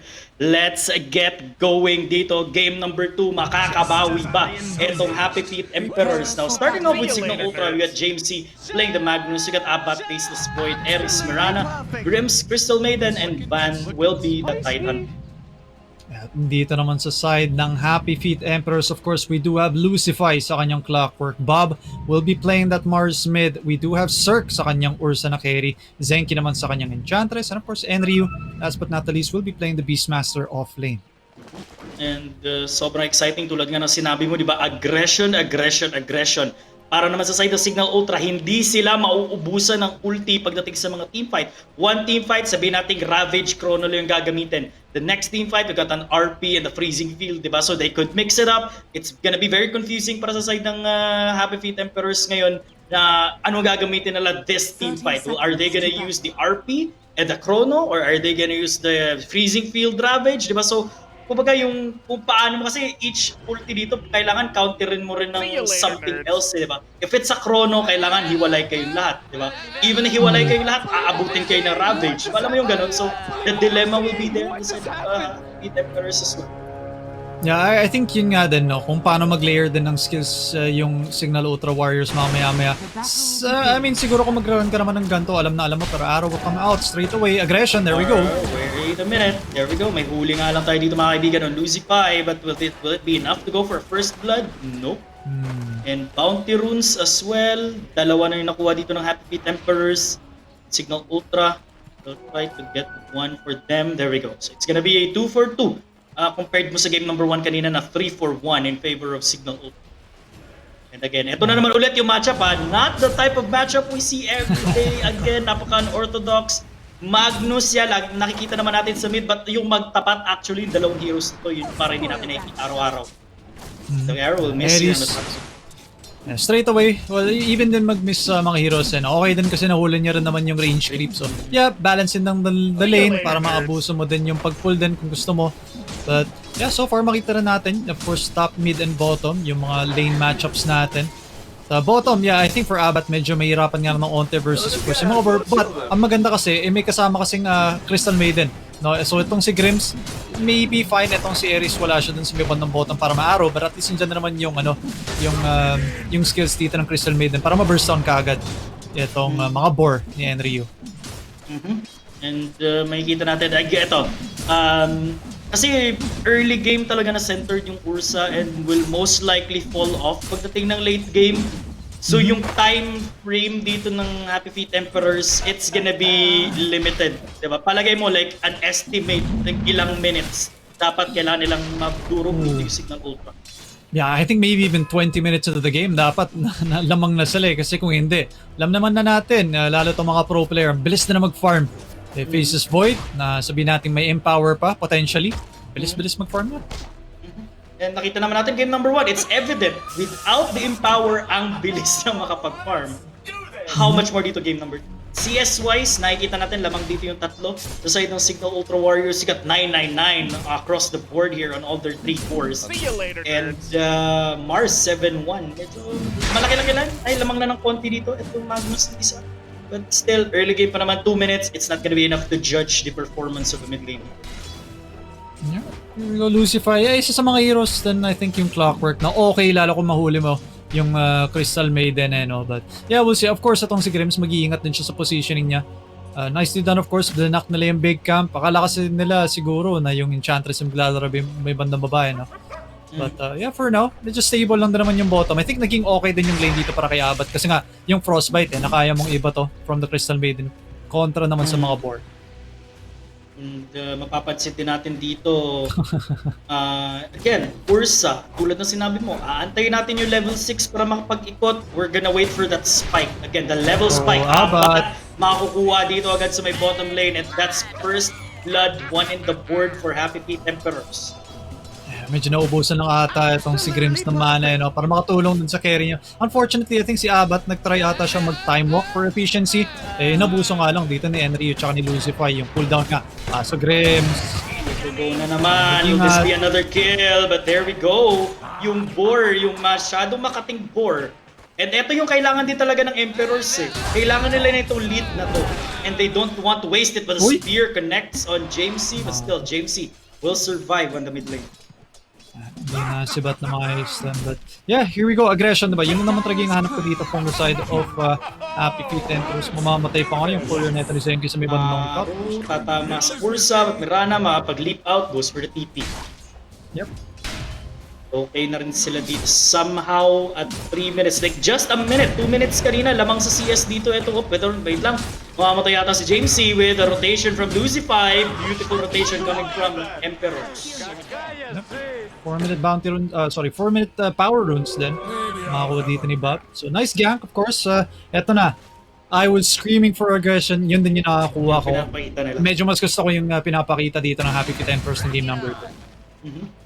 And Signal Ultra again, kailangan nila dito just like they have to go for a laid back type of game kasi wala pa silang mga ulti and there's no way they could fight back sa kind of aggression na pinapakita dito ng Emperors. Well, it's a matter of like they have no choice but to like they have dito, tanggapin nila yung punishment dito ng Emperors ng early game. Very nice start for the Emperors, of course, in game number 2. At magbe-benefit talaga no? Lalo kasi itong si Cirque will be playing yung Ursa. So, yung early na aggression magpa-pay off kasi makakapag-complement kasi yung carry mo sa ganun na playstyle. Ang tanong nga lang, diba? Siyempre, pag nag-level 6 na naman yung mga ibang heroes dito for Signal Ultra Warriors, andyan din yung mga big team fight din ng mga skills. So, of course, nasa kung paano ko din mag-approach ng team fight din. Kulang lang din na, siyempre, na yung aggression lang yung pinapakita mo. Dapat maganda rin naman, of course, yung output mo. Pero ganda naman ng mga bash doon. Grabe, sakit Tatlo ata yun yung naging sunod-sunod doon. But we'll see here at 5 minutes. Kanina at 5 minutes nakita natin umarangkada na dito yung Signal Ultra, but this will not be the case in game number 2. Kasi ito, Magnus, kailangan niya mag-farm, kailangan niya may I think isa man stacking for Magnus at this point. Because he can't really Probably not yet. Yeah. Medyo maaga pa kasi committed pa yung mga heroes para sa mga nila. Sa laning. Para sa mga lane nila. But so far, wala pa namang nagiging disaster dito sa may bandang top lane, diba? Naiiwasan lang naman. So far, itong si Cirque, siya nagsistack para sa sarili. Yun din no? Itong si Ursa din. Not too bad kasi tatlong hero dito ng Signal Ultra puro sila ito again, aggression, ito yung hinahanap ko. Although, may Arena blood din siya pero nakita yata siya ng nakita siya ng ward dyan, no? Piniping na rin siya dito mga kaibigan and now magpapapak na lang din dito yung Signal Ultra sa toss. But wait. Oh, the spear! But it won't connect dun sa may wall. May Arena blood siya pwedeng gamitin but pwede rin umarpi dito si James C. So, they took the truce and then out. Actually, parang nakaramdam nga si Bob dun ng may ward dun sa area. Kasi nung nagpupunta siya, napapabak yung kalaban. Bumabalik siya, parang umaangat yung kalaban. So, syempre, parang okay. medyo nagigets mo na Yeah. At Grims, ginagawa niya lang muna dito yung atabs dito ni Enryu. And Faceless Void na muna sa ating net worth. Wait lang, Skewer, papasok dito, Lucify, RP, ginamit na yata agad dito mga kaibigan, but the spear connects to James C. That's gonna hurt. And Lucify, hindi nila, mapapatay nila si Lucify, but Bob will actually take James C here. And either way, it's gonna be big. It's gonna be big. Yeah, kumapit sa Torre, Grims, isang kalapit. There we go. We're gonna take him out as well. So, malaking bagay na talaga yun para sa side ng meanwhile, top lane namatay nga lang si Zenki. Enchantress. So, at least, Signal Ultra Warriors will get onto the scoreboard, yung dalawang kills nila for now. But, I think, as long as you keep up ng Happy Feet Emperors yung ganito na aggression, I think magpe-pay off talaga para sa kanila. Down. Yeah, true. Yeah. Kailangan tuloy-tuloy. Kasi kapag sabihin natin, magkaroon ng farming game dito yung Happy Feet Emperors, like for at least 5 minutes, that 5 minutes, it will make a difference. Patay pa ngayon courier dito ni Abat. See you later, nerds. Yun lang. Okay. Yeah, so I think so far, Signal Ultra Warriors, more on medyo okay lang sa kanila na maglaro ng onting passive, sulitin nila yung pwede mag-farm yung Magnus mid, hayaan nila yung kalaban. Sige nga, try nyo maging aggressive, tignan natin kung ano yung may babato nyo sa amin, So yeah, I think so far, it's just slow-paced of a game for Signal Ultra Warriors so far. So 2 minutes, 2-5 at 8 minutes. Torre dito, napabagsak na nga ni Enryu sa baba and very efficient din yung pagbagsak niya. Kasi 9 minutes yung average time to take down a tier 1 tower. He did it in 8.5. Enryu, again, tulad na sinabi natin yung draft, diba? Necrobook lang yung kailangan niya dito. Pwede na siyang umarangkada agad. It is showing at this point. Yan, yung maganda yung kasi nangyari dito para sa Beastmaster. So, syempre, nakapag-farm siya ng solo din. So, hindi ito yung Beastmaster na behind, nag-commit ako sa Necropos as well. Necronomicon, wala ako nagagawa sa laro, diba? But, eto na, aggression coming up from the side of the Happy Feet Emperors. I like this. Very well done para sa kanila. Skewer lang din muna mga kaibigan. And basag lang, ang bilis bumasag. The objective game here for Happy Feet Emperors. TP's coming in onto the mid lane. Eka, Van. Nakahulihan ba? Nakakuha nila si Zenki dun sa may gilid. And I guess every kill is important here para sa side ng Signal Ultra. Yep. So, well done I guess. Ito na naman yung medyo nakita rin natin from Signal Ultra Warriors. Hindi sila takot na magsama-sama din kaagad. Nice deny. Coming out from Bob. So, But naka-smoke the up. smoke, they want to take a kill.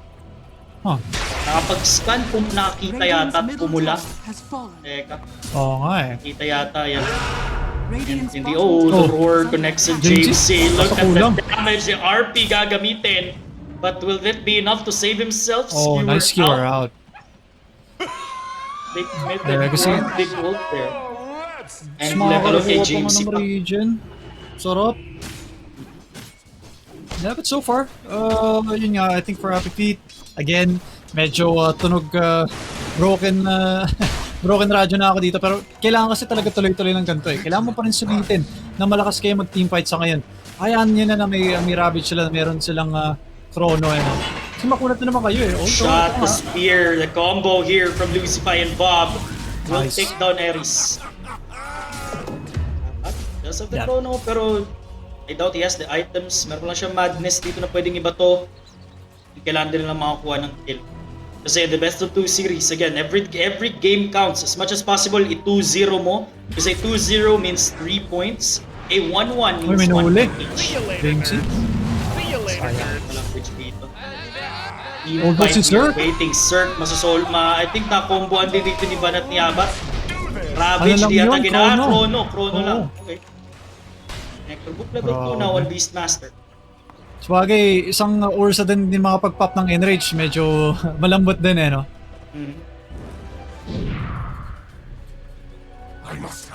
PKB nga din kaagad. Yeah, I think tama lang din to from Abat. Hindi yata pwede na pure damage yung gagawin mo dito sa game na to. Kasi nga, ang dami pang control na kalaban eh. May Clockwork, may Mars. Although, yeah, pwede ka pa rin Maror kahit naka-BKB ka, but at least hindi ka rin makokontrol ng basta-basta lang. May top lane, trying to clear out that creep wave, papaalasin lang dito Beastmaster. Kasi Beastmaster, kapag nalagay siya sa isang lane dito, sigurado, in less than a minute, babasagin at babasagin yung torre na yun. Bilis kasi talaga mag-push niyan eh. Lalo of course with the Inner Beast, makakatulong talaga para sa kanyang mga summon din. Blink Dagger ng Mars. Eto na, pwede na mag-ramp up yung aggression for sure. Yeah. Then they think Necrobook level 3 din para sa Beastmaster, so hindi mo siya kukuha ng blink. Sir, na-arrow nga lang dito mga kaibigan si Zenki. They're gonna take him out, but then hindi umabot yung lead. Ares out. Nahuli pa nga siya bigla dun. But Zenki, mapapatay pa ng neutral creep, so it's not gonna be on the side of the Ultra. Yep. Medyo sayang. At 12 minutes, less than 1k net worth lead. So far, Happy Temperers, yes, they're aggressive. Yes, nagra-ramp up sila, but the net worth, no changes pa. They've taken objectives as well, pero again, net worth, no changes. Kaya in-urge ko yung Happy Feet Emperors na maging aggressive nga ngayon. Kasi later on, kung aabot mo ng late game, diba, ano yung palag mo? Ursa na hindi ka pwedeng pumalag, diba? Versus, syempre makarono ka, hindi ka makakapag-enrage. Mahirapan ka talaga. So, kailangan talaga na gamitin tong time na to. Maging aggressive. For Signal Ultra Warriors naman, I think, more than happy para mag-sit back, relax, and mag-def lang. Pero ang ganda na positioning dito ng Happy Feet Emperors. Kailangan mo ingat ng Signal Ultra Warriors. Ayun na nga. Arena of Blood will actually miss, will not catch anyone. Rapid gagamitin agad dito mga kaibigan. And now they're gonna catch Bob. Bob will be taken out. Cert dito out. RP, wait. Hindi po na ginamit. Bait lang. Lucify has to go, but it cancels out the TP ba? Lucify, makakatakas pa. Naku po, mag-ahabol dito. Eto, Signal Ultra Warriors, they need to get another one. Kasi sobrang hirap nito mag-bisa magpahuli pa ng isa. And yup, they're gonna take Henry. That's gonna be 2 for none trade. Yeah, okay, perfect ravage dun na in-output dun ng neto ni Bano. I think 4 nga yata yung natamahan dun. So, unfortunately for Happy Feet Emperors, hindi nga lang sila nakapagpwesto na maayos sa teamfight na yun. And yung I think hindi ganun ka-okay kung paano nag-initiate dun yung Mars. Si Bob, Mirana na nga lang yung nahuli niya sa loob, nakapag-leap out pa. Diba? So, medyo na-negate nga lang kaagad yung isa sa mga pinakamalaking spells na kailangan gamitin ng Happy Feet Emperors sa mga teamfights din. So, yeah, I think well played for Signal Ultra Warriors, not crumbling under the pressure so far, and makita nga rin natin yung lead. Napunta pa nga tuloy sa Signal Ultra Warriors. Slowly, again, at this team na hindi same dun sa Happy Feet Emperors na hindi ganoon ka-reliant sa item. But if this team makapag-item nga talaga, mas malaki yung spike nila compared to dun sa Happy Feet Emperors. Oh yeah, definitely. Yun yung point ko talaga.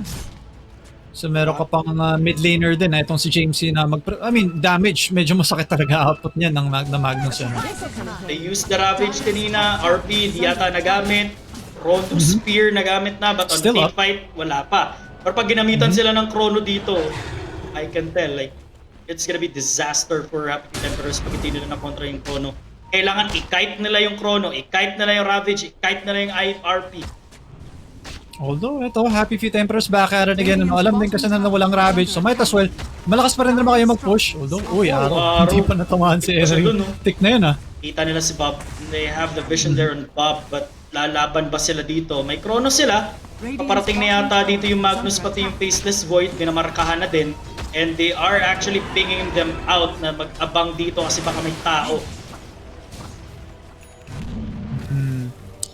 Medyo na ata. Inuna niya dito yung protection item. More survivability when it comes to the team fight. Ganda yata yung pinapakita nila dito like holding back, like accept the punishment. Okay, mamatayan tayo, okay lang. Basta yung trabaho natin dito mag-farm. And pag may item na, may mga ulti, doon tayo lalaban. Yun yung game plan dito ng Signal Ultra.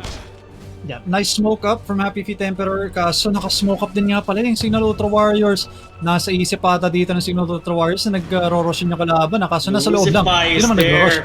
Will be caught by the arrow. Look at that. Starstorm coming in as well. Lucify is down. Hindi pwede to. Pwede sila mag-rushan. Yeah. I mean, meron silang Ravage, so matatakot. I mean, magdadalawang isip din dito itong Happy Feet Emperors na na pumasok sa Rosh Pit, buyback by Lucify. Kailangan nila yung constant vision there sa loob ng Rosh Pit. And now, wait. Tutuloy ba? Mukhang Signal Ultra Warriors. Respetuin nila yung buyback na yun. Alam din kasi nila na isang maganda rin na cogs at isang maganda rin na hope shot. Pwede kayo mayari din. Medyo mahirap na din talaga. Lalo kasi mga ano pa naman kayo, mga melee heroes din. Well, for now, sabi ayaw mo rin ng ganun na every cooldown ng rocket player na nakikita kayo ng galaw nyo sa Rosh Pit, yung position nyo nalalaman din ng Happy Feet Emperors. They don't want that. Mas matatimingan nung pagpasok na ito ng Mars, malay mo Aegis Steel pa yung Happy Feet. So, for now, Signal Ultra medyo cautious sa pagpasok nila pero gusto pa rin talagang makunin to Yeah. I mean, if they're gonna have an advantage to take, eto na lang yun. But Bob, nasa may mid lane, mapapansin din ba nila dito na may magro-rush kasi lahat sila na doon, yung clockwork lang yung nasa labas. Which is, he knows na nagro-rush dito. Ready to drop that hook shot any minute now. Wait lang, ayan na yung hook shot, pumasok, but then a little bit too early on that hook shot. A little bit too early on that one. Putubulas na dito sa may baba. Etong iba.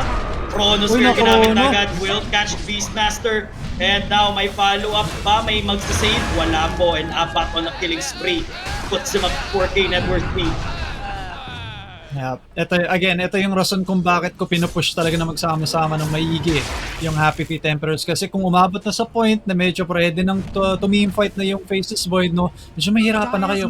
Kasi sa team fight, Ravage, RP tapos Chronosphere, you can't go wrong with these kinds of skills pagdating sa team fight Kahit bara-bara mo ibabato yan, may mahuhuli pa Yeah, exactly.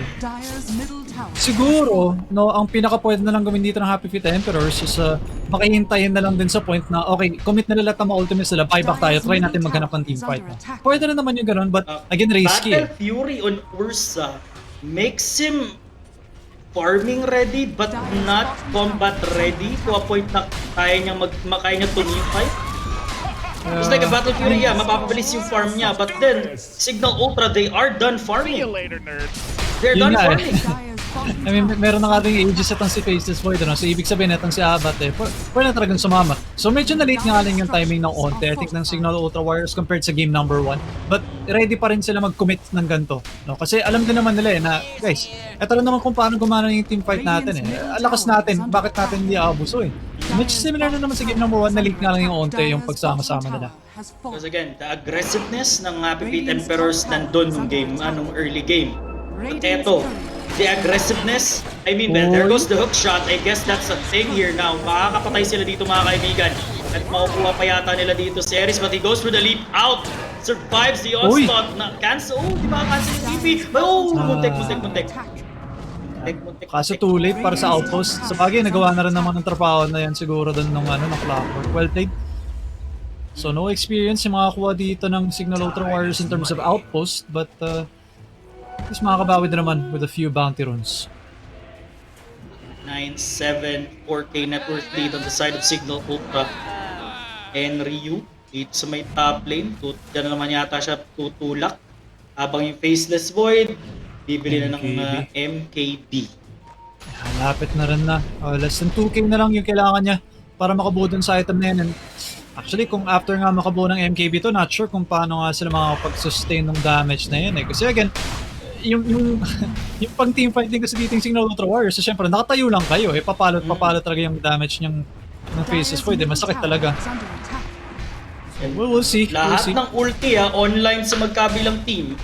A big team fight is imminent. Pero depende na lang talaga kung yung parehong team ay magko-commit nga sa said team fight. Yeah. Actually, gusto ko rin i-point out eh. Kasi like itong si Abat, may BKB na siya. Kung titignan natin yung mga cores na kabila. Tinanong natin naman ang arrow dito si Bob! Oh, that arrow set up from Ares. Wala pa siyang buyback. Pa ng tawa. And there we go. No need for that chrono. No problem here para sa side ng Signal Ultra. Wait a minute, nahuli pa nga nila si Surd. Surd, may chrono to Ayaw na. Wait. The chase down. And Ryu makukuha ni Van, mga kaibigan. Freezing field na gamit. Chrono Spear will be there. We have an arrow as well na pwedeng iba to. But then, di nila ibibigay. Surd na yung scepter. Kaya pinalibutan na siya dito ng 4. At walang makunat sa 4. Mga kaibigan. Kaya makita mo rin kasi siguro yung Happy Feet Emperors, akala kasi nila may onting oras pa sila. Kasi again, BKB wise, wala pa eh. Wala pa nabubuhay dito yung Happy Feet Emperors. For their Ursa, no BKB. Yung Ars naman, wala din pang BKB. Ang ginawa kasi nila, bumuo ng Battle Fury muna yung Ursa, tapos yung Mars natin, bumuo siya ng Desolator and Blink Dagger muna bago mag BKB. So a little bit greedy para sa akin, yung itemization ng Happy Feet Emperors. And well, Signal Ultra Warriors punishing that fact na wala pa silang panggaran. I mean, if ikaw like a Battle Fury or a Basher na lang para makalamang. I mean, you have a very almost perfect early game. You led by 5-2. And then I think kahit less than 1K net worth lead, diba, at least nakaka-gold kayo. But a Battle Fury this late into the game, 20 minutes, almost 20 minutes. I think sa may bottom talaga kung saan umiikot yung mundo para sa Happy Feet Emperors kasi they were ahead. Tapos nung nag-team fight lang sila, natamaan ng 4 ng Ravage, doon na medyo nagkagulo-gulo eh. Yun na naging parang turning point. That 19 net worth lead here for Signal Ultra, 12-7. And tuloy-tuloy lang sa pagtulak dito. Etong Signal Ultra sa may taas. Bato-bato lang ng rocket flare. Yung clockwork. MKB na kompleto na ni Abat. Blink Dagger on that Mirana. There we go. Wala ng outer tower yung Happy Feet Emperors dito. So map control talagang on their own. Pag nasa labas kayo, isolated talaga kayo. But ito yun, nagdo-drawing na sila. May isa na magka-cut off doon sa may riverside, may isa na iikot dito sa may jungle, and there we have the smoke. This is gonna be beautiful, and if they time this right for Signal Ultra, malaking bagay ito. But Happy Feet Emperors, they have the chance to do a reversal dito, mga kaibigan. Cancels. Eto na nga, mga sir. Nakita na yata nila. Nakahuli dito. Naku, kumama. Ryu, delikado po yung buhay. And Zenki, dakilang Bajula. Wala. Hindi natawag yung alagad na si Zenki dito. Napatay pa. Etong dalawa sa side ng Feet Emperors. See you later, nerds. Mag-expire nga lang yung ages dito for Signal Ultra Warriors. So not the best timing na mag-high ground, but I think at this point, malakas pa rin naman kayo. Diba? Meron ng mga you have a chrono again. Exactly. Diba? Up naman lahat. Kaka-18 pa naman din neto ni Abat din. So yung maximum chronosphere level yung makakuha at magagamit nga lang din dito. Tignan mo pa naman yung 3 hero sa kabila. Yung 3 melee na core. Walang takot. Maharap na lang talaga. At eto na, tutulak natin. Tier 3 tower, babagsak sa side dito ng sa side ng Happy Feet Emperors, and they're going for the racks here. And we have the Ursa on the bottom lane just trying to cut that creep wave. But his team is in desperate need of him right now dito sa top lane. Kasi hindi din pwedeng tumimfight dito yung Happy Feet Emperors sa high ground. Oh, walang ka-contest. Sir, nahuli yung scepter and the arrow. It will connect. But wait, papa-ulti na lang dito si Zerk mga kaibigan, and nothing to cancel it out. Oh, may clumsy net! Clumsy net! And Zerk, hindi na rin. Tatakbo na lang siya dito, and Abat will take the kill, taking that unstoppable streak. Wow.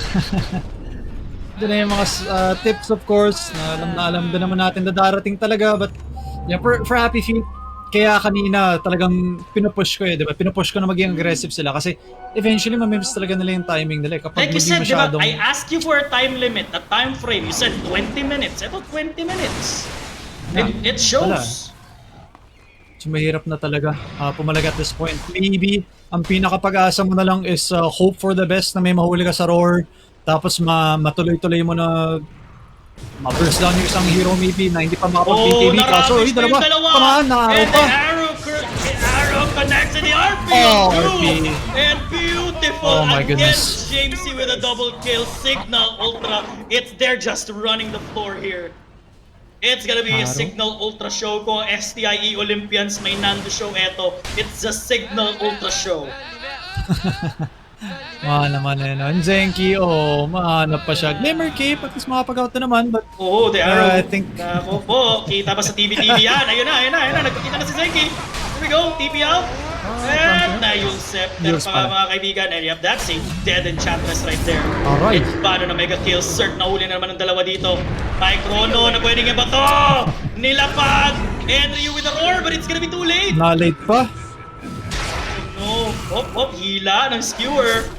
Wala na rin silang ulti dito, kaya kailangan nila wala yung mga ulti nila ubos yung mga ulti, pero nako, walang RP, walang Chrono, walang Ravage. Chill lang. Nagpo-push yung mid, nagpo-push yung top. Might as well, andyan naman yung damage, of course, coming from Abbott and Jamesy. Going for the tier 3 tower. Nice hook shot. Okay, there we go. Abbott with the BKB. Jamesy, you're not, man. You're locked in here with us. Ganun pa siya pero papasok, James nahuli pa dito yung Beastmaster, and they're gonna catch him. Racing Field gagamitin, Zenki nakuha. And full team wipe, Signal Ultra, leaving etong Happy Feet Emperors no space to react and to counter whatsoever. I think at this point, safe to say, this game is over for sure. Yeah, it's in the bag. Ares again with the old scepter. Araw niya pa sana pero cooldown pa rin araw, kaya wag na lang daw. And now tier 4, pwede ba nilang i-go, but then top lane na lang muna sila to drop that mega creeps. Habang yung baba pushed in, but they really don't care. Hindi naman din magiging issue yan. Because it's their game. Ever there's a thing, ewan ko, how can I think ito na ata yung pinag-uusapan dito ng Happy Feet Emperor. Guys, last clash bago mag-GG. Kaso hindi yata sila kompleto pa Kailangan nila ng full isang porsyentong lakas. Ito nga nahuli. But the hook shot connects as well. And Ryu mamamatay. Lucifer is down. Zerk papasok mga kaibigan. Zerk, wait. Ravage gagamitin. Mauhuli silang lahat. And nag-DC na yung Beastmaster without even calling GG here. And Happy Feet Emperors will have to drop game number 2. Signal Ultra, Nate. It's Signal Ultra.